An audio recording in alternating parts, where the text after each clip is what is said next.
গতকাল আমার হাজব্যান্ডের বার্থডে ছিল, আর সেটার জন্য আমি ওকে একটা সারপ্রাইজ দিয়েছিলাম। খুব সুন্দর করে ঘর সাজিয়ে সব কিছু রেডি করেছিলাম, যেটার ভিডিও ফটো সব তোমাদের সাথে শেয়ার করেছি, আর তোমরা ভীষণ ভালোবাসা দিয়েছো।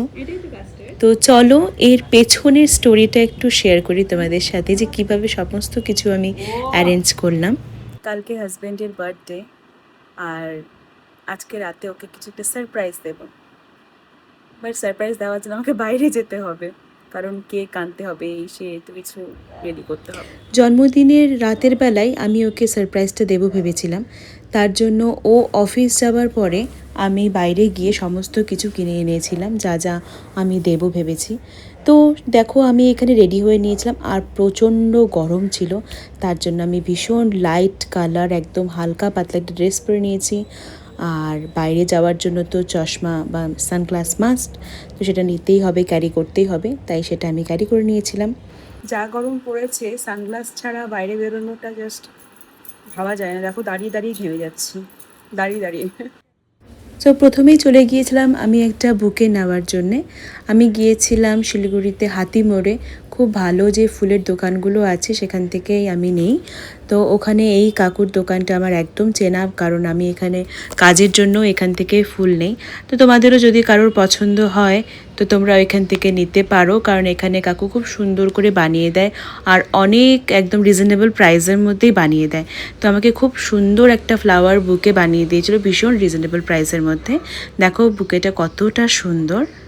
তো আমি শুধু এখানকারই ভিডিওটা নিতে পেরেছিলাম, বাকি জায়গার আমি ভিডিও নিতে পারিনি, কারণ এত বড় বুকে আমার হাতে ছিল যে ওটাকে ক্যারি করে বাকি আর ভিডিও করা আমার পক্ষে সম্ভব ছিল না, যেহেতু আমি একা ছিলাম। উফ, ফাইনালি বাড়ি চলে এসেছি, আর ঘেমে দেখো মুখের কি অবস্থা। আর বাইরে প্রচণ্ড গরম, কি বলবো, মানে সন্ধ্যা হয়ে গেছে তারপরেও এত গরম, বাপরে। এই যে এত কিছু ব্লিঙ্কিট থেকেও কিছু আবার এসেছে, ও আসার আগে মোটামুটি কিছুটা রেডি করে রাখবো। আর এখন ওকে সারপ্রাইজ দেবো না অফিস থেকে আসার পরে, কারণ ও যখন পড়াতে যায় তখন অনেকটা টাইম হাতে থাকে। তো তখন আসার পরে অনেক লেটেও ও আসে, প্রায় 10:30 পৌনে 11টার সময় বাড়িতে ঢোকে। তো তখন দিলেই বেশি ভালো হবে, অনেকটা রাতেও হবে, তার জন্য। ও কাস্টার্ড খেতে আমার হাতের ভীষণ ভালোবাসে। তো যখন ও ছিল না এখানে, আমি সেই টাইমে কাস্টার্ড বানিয়েছিলাম। তো তখনই ও বলেছিল যে আমি যখন আসবো তুমি আমার জন্য কাস্টার্ড বানিও। তো সত্যি কথা বলতে তারপরে আর কাস্টার্ড বানানো হয়ে ওঠেনি। জন্মদিন সামনে আছে, তখনই বানাবো। আমার হাতের কাস্টার্ড খেতে আমার হাজব্যান্ড ভীষণ ভালোবাসে, কিন্তু কাস্টার্ড আমার খুব একটা পছন্দ না, বাট যেহেতু ওর বার্থডে তাই ও স্পেশাল তো হওয়াই দরকার। কাস্টার্ডের মধ্যে সব কিছু দিয়ে তৈরি করা যায়, যেরকম ফল, নাটস, ড্রাই ফ্রুট সব কিছু দিয়ে কাস্টার্ড তৈরি করা যায়, আর খুব ভালো লাগে খেতে। তো যদি কখনও কারোর রেসিপি জানতে হয় তাহলে অবশ্যই আমাকে বলো, আমি নেক্সট কোনো দিন যদি বানাই আমি তোমাদেরকে জানিয়ে দেবো। ড্রিঙ্কসের মধ্যে আমি বানিয়েছিলাম মজিতো, কারণ প্রচণ্ড গরম ছিল, তাই ভাবলাম কিছু রিফ্রেশিং যদি খেতে হয় তাহলে মজিতোর থেকে ভালো কিছু হবে না। তো তার জন্য আমি নিয়েছিলাম অনেকগুলো পালস চকলেট, আর তার সাথে হজমোলা। তো এটাকে সমস্তটাকে আমি ক্রাশ করে নিয়েছিলাম। তোমরা চাইলে ব্লেন্ডারেও ক্রাশ করতে পারো, আর অথবা যদি কারোর ঘরে যদি এরকম থেতো করা যদি কিছু থাকে তো সেটা দিয়ে গুঁড়ো করে নিয়ে তারপরেও করা যেতে পারে। এই যে আমার এটা মিক্সারটা, তো এর মধ্যে আমি জাস্ট নর্মাল জল মিশিয়েছি। আর টেস্টের জন্য আমি এর মধ্যে দেব হচ্ছে এই যে গ্লুকন-ডি, এটা লেমন ফ্লেভার, নর্মালটা মিশিও না, ভালো লাগবে না, তো এটা দেবো টেস্টের জন্য। তোমরা কখনো বানিয়ে খেও বাড়িতে, খুব ভালো লাগে। এই মিক্সারটাকে আমি ফ্রিজের মধ্যে রেখে দিয়েছিলাম কিছুক্ষণ ঠান্ডা হবার জন্য। এটা যতক্ষণ ফ্রিজে থাকবে ততক্ষণ আমি বাকি জিনিসগুলো রেডি করে নিতে পারবো। আমি করেছিলাম নেক্সট হচ্ছে পাস্তা, আর পাস্তার জন্য আমি এখানে নিয়েছিলাম অনেকগুলো সবজি, তার মধ্যে আমি লঙ্কাটা পরে দিয়েছি, অ্যাড করেছি। এখানে আছে সেদ্ধ চিকেন, এটা আমি অল্প করে নিয়েছি, 250 গ্রামের মতন হবে। আর এখানে আমি নিয়েছি এই কিছু পেঁয়াজ আর ক্যাপসিকাম।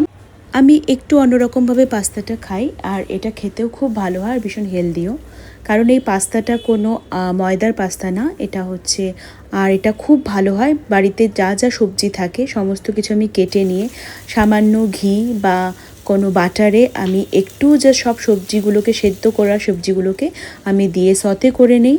আর বাকি তারপরে এর উপরে যা যা আমার মশলা থাকে সেই মশলাগুলো আমি এর উপর দিয়ে ছিটিয়ে দিই, আর আমার পাস্তা একদম রেডি হয়ে যায়। তো এখানে কিন্তু বিশেষ কিছু আলাদা করে কোনো তেল বা বেশি কিছু দরকার পড়ে না। তো এটা যদি তোমরা কেউ ভাত বা রুটির বদলে খেতে চাও তো খেতে পারো, এটা খেতে খুব ভালো হয়। রান্নাবাড়ি কমপ্লিট করে এবার গোছানোর পালা। আমি এখানে ফ্রিজে রাখা কাস্টার্ডটাকে একটা এরকম সুন্দর গ্লাসের মধ্যে আমি বেড়ে নিচ্ছিলাম, দেখতেও খুব সুন্দর লাগে। ঘেমে নিয়ে আমার অবস্থা দেখো। এখন আমি তাড়াতাড়ি হয়ে নেব রেডি, কারণ ওর আসার সময় হয়ে গেল প্রায়, আমি এখন তাড়াতাড়ি রেডি হয়ে নেব। প্রচণ্ড গরম লাগছিল, তার মধ্যে আমি রান্নাবাড়ি করে উঠেছিলাম। তো আমি একটা হালকা একটা শাড়ি পরে নিয়েছিলাম আর ভীষণ মিনিমাল একটা মেকআপ রেখেছিলাম, যেটা আমি ক্যারি করতে পারি এই গরমের মধ্যে। এবার ফ্রিজে রাখা মজিটোটাকে আমি এভাবে গ্লাসের মধ্যে বের নিচ্ছিলাম, আর ততক্ষণে আমার হাজব্যান্ড চলে এসেছিল। সো আমি তাড়াতাড়ি বেরে এখানে রেডি করে নিয়ে আমি পুরো সেট আপটা রেডি করে নিয়েছিলাম, এবং এর পরের সমস্ত ভিডিও আমি তোমাদের সাথে শেয়ার করেছি। ও আসার পরে যা যা ও ফিল করেছে, কতটা আমরা এনজয় করেছি, তো সমস্ত কিছু আমি তোমাদের সাথে শেয়ার করেছি, ওর কেক কাটিং থেকে এভরিথিং। তো আর তোমরা ভীষণ ভালোবাসা দিয়েছো আমার এই ভিডিওটা, এই সারপ্রাইজটাকে আমাদের দুজনকে ব্লেস করেছো, অ্যান্ড থ্যাংক ইউ সবাইকে এত ভালোবাসা দেওয়ার জন্য। আজকের এই ভিডিওটি একটু বড় হয়ে গেল, বাট আশা করছি তোমাদের সবার খুব ভালো লাগবে, and thanks for watching my video. By.